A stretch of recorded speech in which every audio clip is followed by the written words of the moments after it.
Hey, I'm back again. Hello. So, right, the usual thing. Let me share out everything first. Just quickly, that's part two. Yeah, there we go. So, once to my creations group.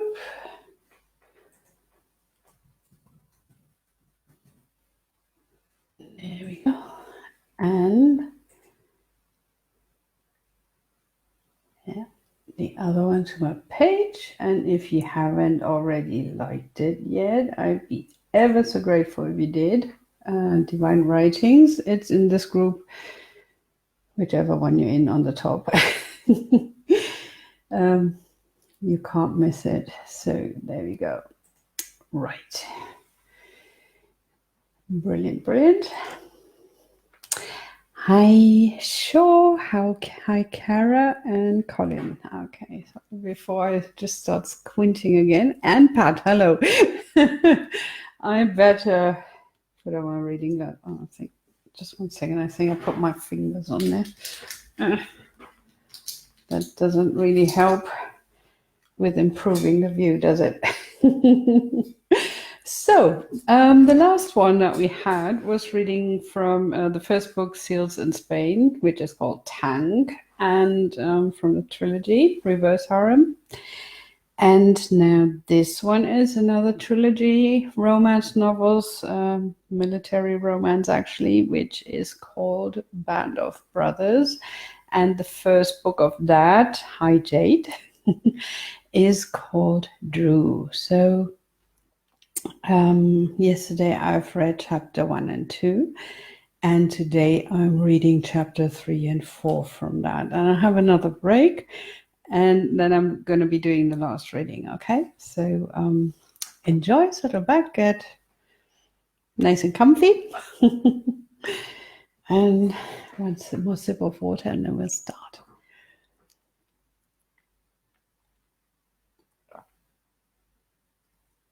All right, you ready, guys? I am. Let's go. So, chapter 3, Poetry in Motion. Tango. Tossing, whirling, slamming back against your hardness, I'm following your every lead. At the slightest move of a finger, the atmosphere between us is charged with electricity. As you control me so easily, I surrender. Yet I hold my head up and proud, playing, pretending. The push and pull between us rises to a crescendo of sensations. My core is flooded, and the aching need deep down in my belly intensifies when I pull away.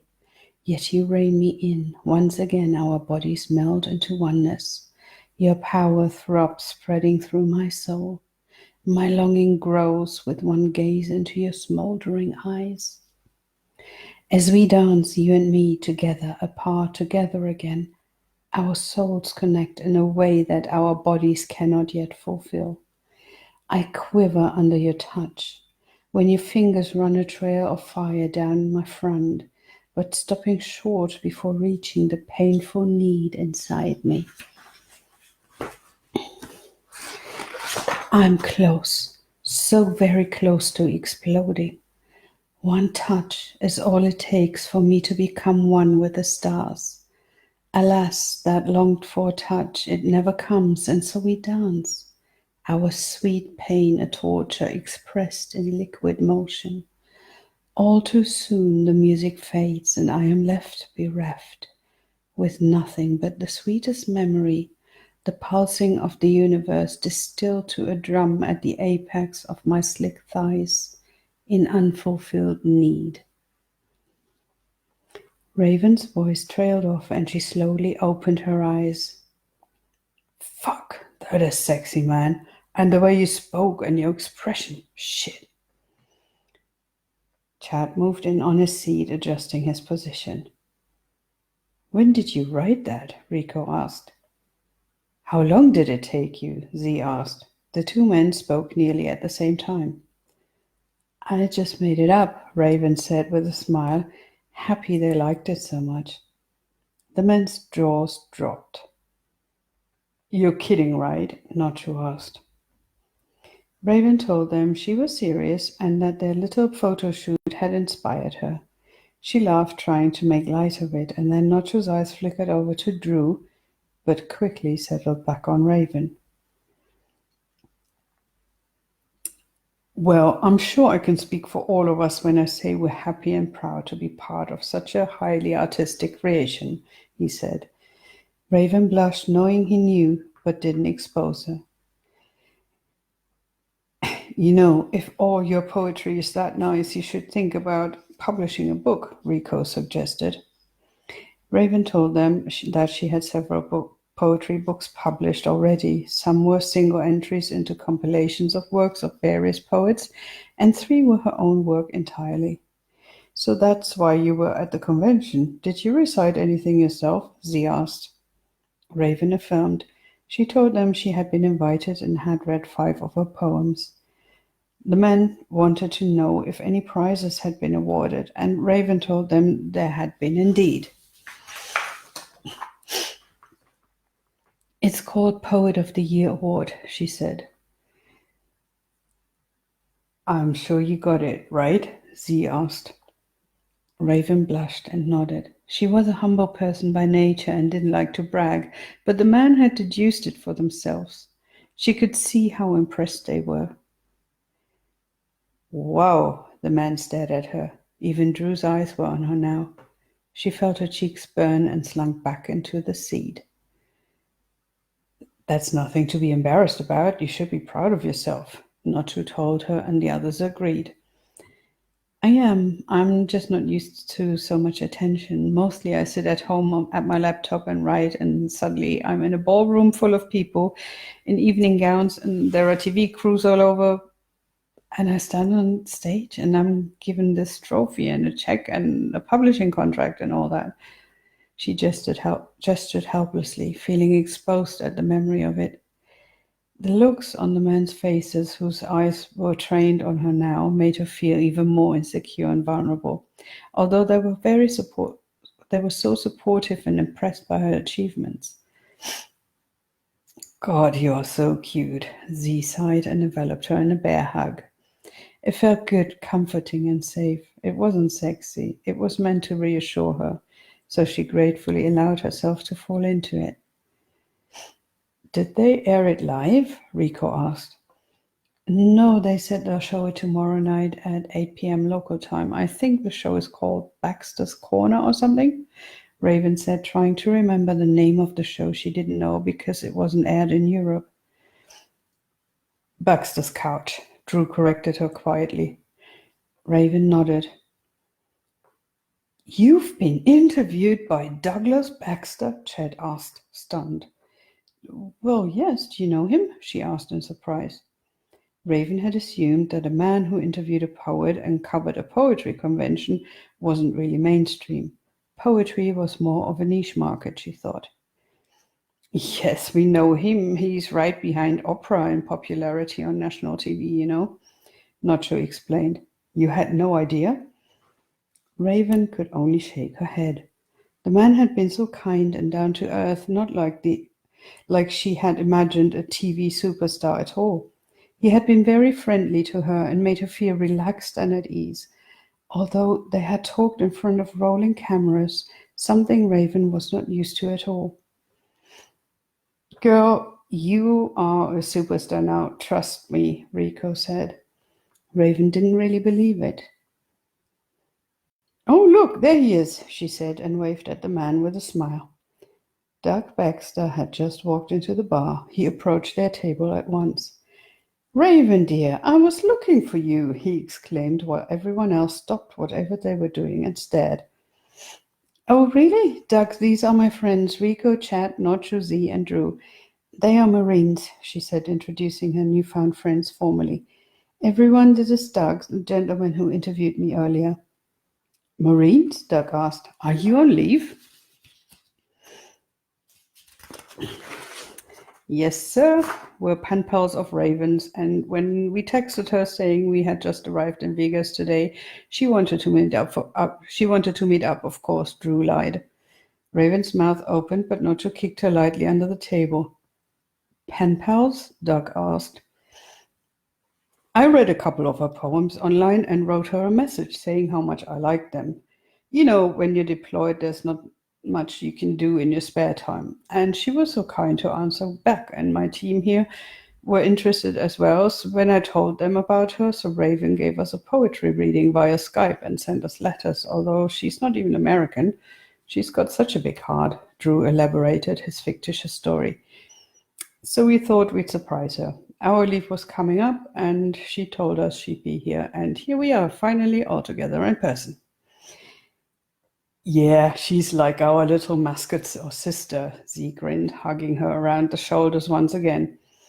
You should see her in pigtails. So cute. Pigtails? Doug asked.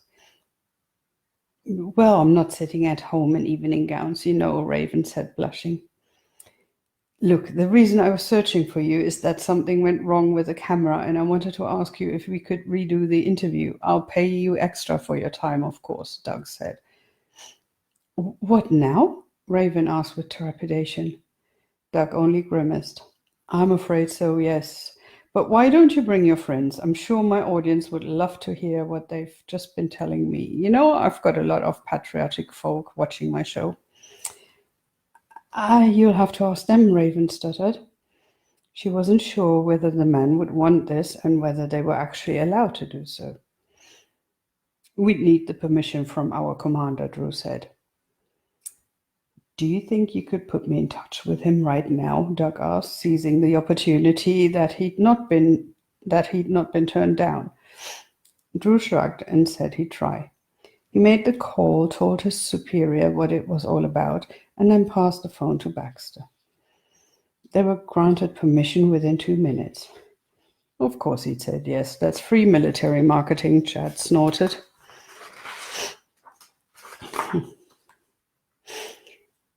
Hi, Peter, Shona, and Kate. Thank you so much for joining. And Melanie, sorry. You too. Right, now chapter 4, Baxter's. Raven and the Marines followed Baxter to the suite in which the makeshift studio had been set up. At first, Raven was being interviewed on her own. Then the men were called in as a special surprise appearance, and Raven hugged them all. So, how did you meet these guys? Doug asked. It all started with Drew, so I think he should tell you the story, Raven said. Drew repeated his fictitious story, and his friends made up little details as they went along. Drew had previously given Baxter's director some of the funny pictures they had shot earlier, and those were shown then as well. She's our little buddy, Z grinned down at her affectionately. They are really great friends. You see, I didn't know anyone here, and it was so nice of them to make time for me after all they've been through overseas and hang out with me, Raven said. Our friendship has definitely grown even deeper since we've also met in person, and now I get a better feeling of all they do overseas. Before, I was merely trying to imagine it intellectually, but now that I have a feel of who they are, you know, they look out for you. You can tell by those little gestures how caring they are. I think I'd be safe with them, even if the hotel was to fall on my head. That's the kind of vibe they give you. They are definitely a special type of men you don't meet every day at the street corner. I'm so grateful and blessed to have such wonderful, kind, and loyal friends. But you're not an American, Baxter asked. No, but that doesn't mean we cannot be friends and that I cannot appreciate the kind of persons they are. We're a global community, and modern technology and travel has brought us closer together than ever before in history. You see, when you meet such wonderful people, no matter where they are from, you appreciate them and you are grateful for their presence in your life. And I am. And not only that, I am very, very proud as well to call them my friends. Raven reached out. Drew sat beside her on one side and Z on the other. The other 3 men flanked them. Drew took one of her hands and Z the other. Of course, the entire story of how they had met was made up, but she had understood why Drew had created it in the first place. First, he didn't want her to look like a woman who picked up an entire group of strange men in a bar, and second, he had known that Doug Baxter had a few patriotic people in his audience, and such a story would sway them to like her, thus increasing her circle of fans widely, including people who would perhaps never be interested in her work otherwise. You know, with these 5 heroes here, I think I'd even be safe walking through the Hindu Kush in a bikini, she smiled radiantly, repaying the kindness they afforded her by making them look like all American superheroes in return. It comes from here. She laid her hand over her heart and gave the man her most affectionate and grateful look that was full of trust, too. And it was true, she realized. She really trusted them. Not in the way that they might not try to flirt with her, but that they'd never overstep the boundaries unless she clearly indicated she wanted it. Moreover, that never let anyone hurt her either. Of that she was so certain that it was beyond guessing. She just knew. Z gave her another squeeze. Isn't she the cutest? And you've got to see her in pigtails, he grinned. Shh, don't tell anyone about my private life, Raven hissed and elbowed him playfully. I just can't imagine you all fighting in a war zone. You're always so kind to me. You have no idea, Drew growled. Raven knew at once he was genuinely angry with her for saying that. I'm very sorry, Drew. I didn't mean to offend you. You know you are my heroes, right? She asked. She looked at him and he looked back at her. He took a deep breath and squeezed her hand. We can be really bad, trust me, but never with such a beautiful and kind lady who is as loving and generous as you are, he told her. And I am beyond honored that you feel that way. Raven couldn't stop herself then, and she knew he could not draw back now in front of the cameras without creating a scandal, so she wrapped her arms around his neck and gave him the tightest squeeze she could muster. To her surprise, he hugged her back just as tightly, but then he whispered in her ear that he'd get her for this before he let her go again. Raven wasn't sure whether it was a threat or a promise, and she felt more than nervous at either option. The interview was over soon afterwards, and Baxter thanked them all and invited them for drinks. That is very kind of you, but we're all a bit jet-lagged and we've decided we'll just go to my suite, hang out, watch a movie, and relax a bit before going to bed. Although seeing it's so late, we might even go straight to bed, Raven said quickly. Oh, of course I understand. Doug nodded and took his leave. You don't really want to go to bed, do you? Z grinned. No, of course not, but I didn't want to tell him that, she grimaced. I need to exchange my bag for something smaller, though. I don't need to carry my iPad to the club. Do you want to wait here? I promise to be quick. Drew stepped forward and said he'd come with her and make sure no one held her up. Raven was going to ask who he thought would want to hold her up, but he only silenced her with a cold stare. Yes, thank you, Raven said. There are a few drunks about, you're right, I didn't think of that.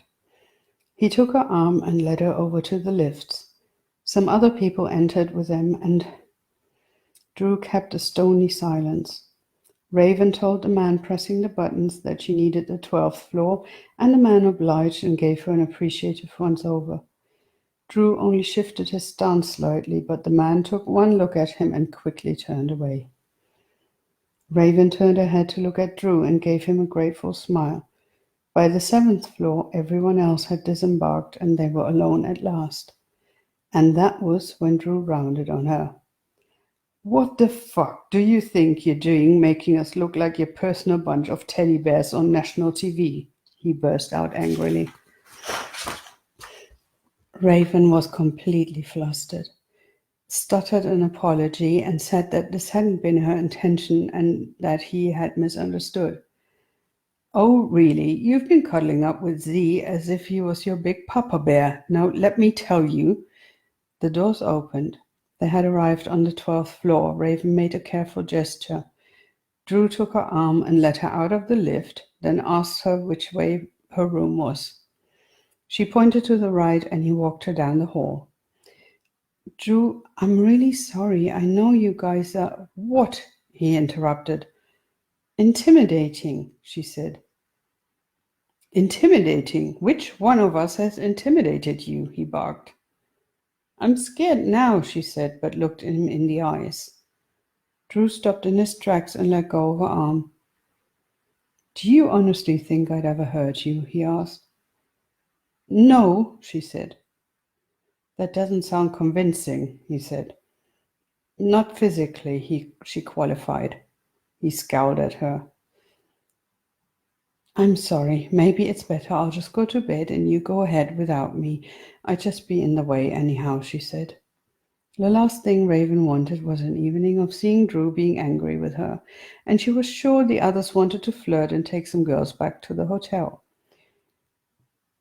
So you don't want to come now and let the others down just because I told you that I don't like how you acted during the interview? He asked. It was clear that his impression of her became worse by the minute. He probably thought she was a spineless coward, and maybe she was afraid. Yes, she most definitely was afraid. You're angry with me, she pointed out. So? He challenged her. I didn't think you still wanted me around, she said. When did I ever say that? He asked in exasperation. Christ, you are so difficult. I'm sorry, she said, but look who's talking. Just because I say something you're not happy with, I'm difficult, he asked. No, she said. You're not making sense, Raven. It's how you say it, your energy. She started to walk again and Drew followed. What about my energy? He demanded. It's intense. She stopped at her door, took the key card out of her bag and opened it. Drew didn't follow her inside. You can come in, she said. I'll just quickly sort this out and change. Drew came in and closed the door. You've got a suite all by yourself? He asked. Yes, they invited me and put me up here, she said with a shrug, then rummaged through her bag, laid the key card, some banknotes, and a credit card on the table. You only need that, Drew said and pointed at her key card. You're with Marines, not some cheap assholes, he told her. We'd never let a lady pay when she's with us. But Raven started, but Drew cut her off and told her to stop arguing and just accept it, to which she replied that she might want to go home earlier and take a cab on her own, in which case she'd need money.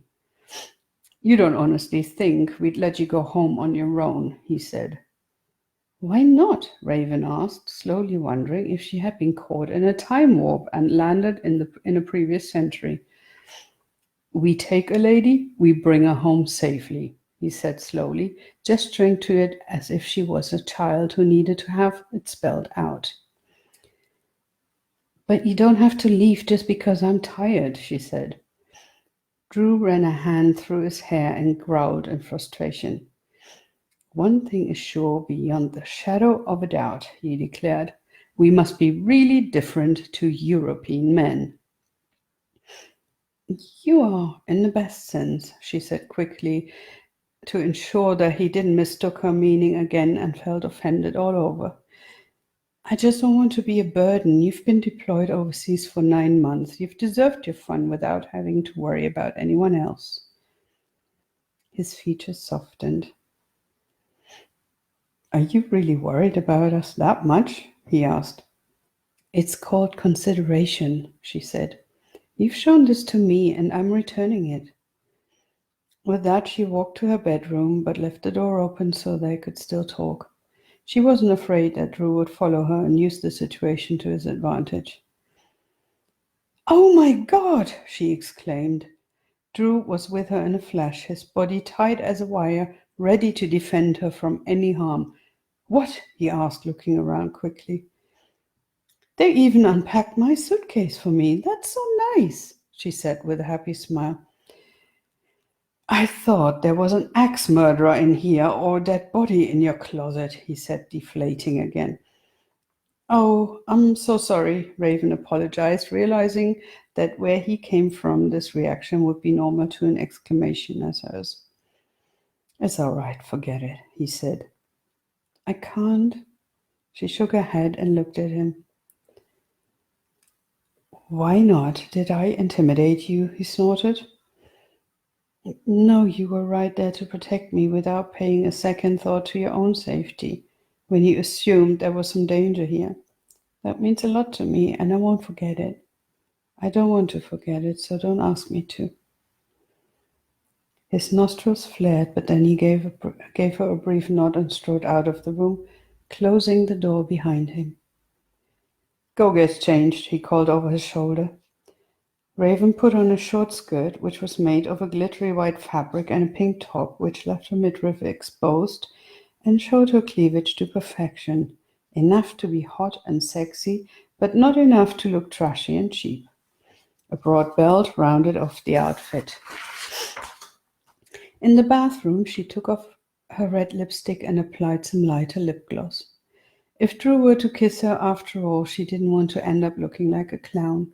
Moreover, she had enough highlights on her body now and didn't need to draw attention with a vibrant lipstick as well. Her pink top was enough. Any more would be over the top.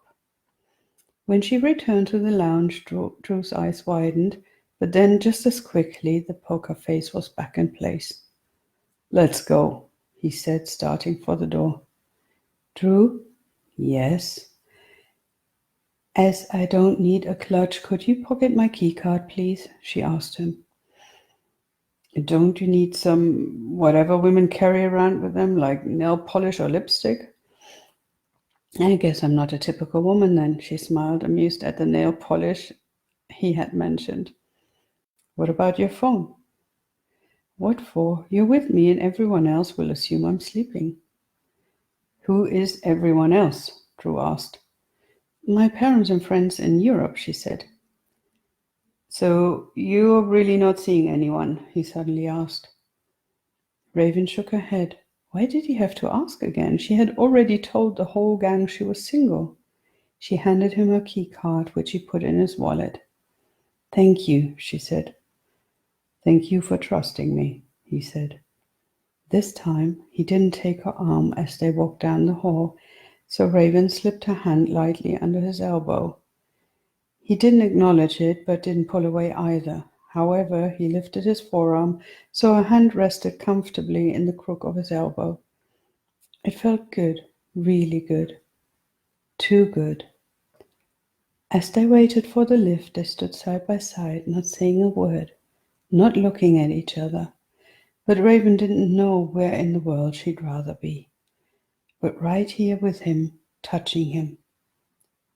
The door slid open and they stepped forward. Drew pressed a button, the door slid closed. She was still holding his arm. He looked down at her, sighed quietly, but still said nothing. On the lower floors, more people joined them. One couple was kissing, obviously quite intoxicated. They were dry humping, standing up. Raven had an inner vision of doing the same thing with Drew. She blushed and quickly averted her eyes. Her pussy was clenching, creaming up and throbbing with need, fueled by the moans and dirty whispers of the couple. That's Vegas, Drew said dryly, misinterpreting her discomfort. Better get used to it. She couldn't tell him about the true cause of her reaction, so she only moved a little closer to him and kept her eyes downcast as before. Why couldn't he do that to her? She wanted him so badly, it was painful. The woman moaned loudly, and Raven's fingers dug into Drew's arm before she realized what she was doing.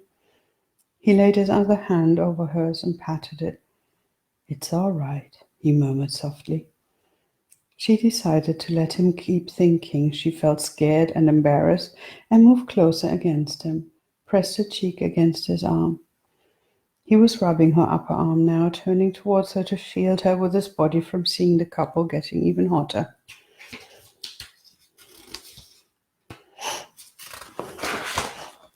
The guy grunted, and the woman was mewling now. A strangled sob tore from Raven's throat, and she moved into Drew's arms, pressing herself against him, unable to stop herself any longer. He wrapped his arms around her and rubbed her back. "Shh, it's all good, baby," he cooed. The sound of passion intensified, and Raven clung to Drew. He was trying to soothe her, but all it did was to increase her need for him. Inside her raged a hurricane of molten heat she'd never experienced before. The doors opened again, and Drew pulled her out of the lift. They were only on the third floor, and her body was literally shaking. "Hey, they're gone. We'll take the next lift, okay? Now calm down. Breathe with me. In and out. In and out," he instructed, and made her breathe deeply with him. Raven forced her raging nerves to calm at last, at least enough for her body to stop trembling and shaking. She still didn't look at him. She was looking down while he was rubbing her arms to calm her. "You're okay now?" he asked, and she nodded. "Yes, thank you. I'm so sorry I made a complete fool of myself," she apologized, all her usual confidence non-existent in his presence. "It's okay. You know, I'm a little surprised after that poem you recited to us earlier," he said. "I guess the real thing is different, seeing other people, complete strangers. I mean, it's kind of intimate and personal." The truth was she would have let him do a lot more to her in the lift had he wanted to. She'd have come in that lift from one press of his leg between her thighs, she thought. "Are you okay now?" he asked. She nodded hesitantly. "Are you sure?" he asked. "Yes, the others are waiting," she said. "Let them. I don't care. I need to know if you're really okay," he insisted. "Yes, I am, but I could do with a drink now," she grimaced ruefully. "That's okay. Anything you want, baby," he said. Then quickly apologized and said her name. She assured him that there was no need to apologize, and added, blushing, that she didn't mind at all. Inwardly, she was kicking herself for acting in such an idiotic manner. She was making a complete fool of herself, and it felt as if she was watching herself from outside, more of her brain cells. Making a complete... Sorry. As if she was watching herself from outside, helpless and unable to step in and save the day. What did this man have that fried more and more of her brain cells the longer she was in his presence? What must he be thinking of her? He sighed, then shook his head and pressed the call button. The doors of the lift opened shortly afterwards. This time they were alone inside. Raven instantly had fantasies about stopping the lift between floors and jumping Drew's bones, kissing him passionately with her legs around his waist while he'd opened his pants, push her string to one side and pin her against the wall while thrusting into her hard and fast. A moan escaped her lips. "Raven, you are not all right," Drew said. He wrapped his arm around her and she inhaled his scent again. "That's it. Take a deep breath. Here we are already. There's the team. You're safe," he soothed her. Only Raven didn't want to be safe. Anything but that. She wanted to be alone with him, and preferably in bed. So that was chapter 4 of Drew, which is book 1 of Band of Brothers. And hi, Cindy. Hi, Isabel. Hi, NM. Haven, Paul, Zegla, Margarita, and Kat. Hi. So thank you so much for watching. I'm going to leave that now, and I'll come back in a bit and read the last bit, which is chapter 1 and 2 from Opposites Attract. Okay, so I'll talk to you later. Have a quick break, and then I'll be back online in about 10 minutes. Okay, see you guys.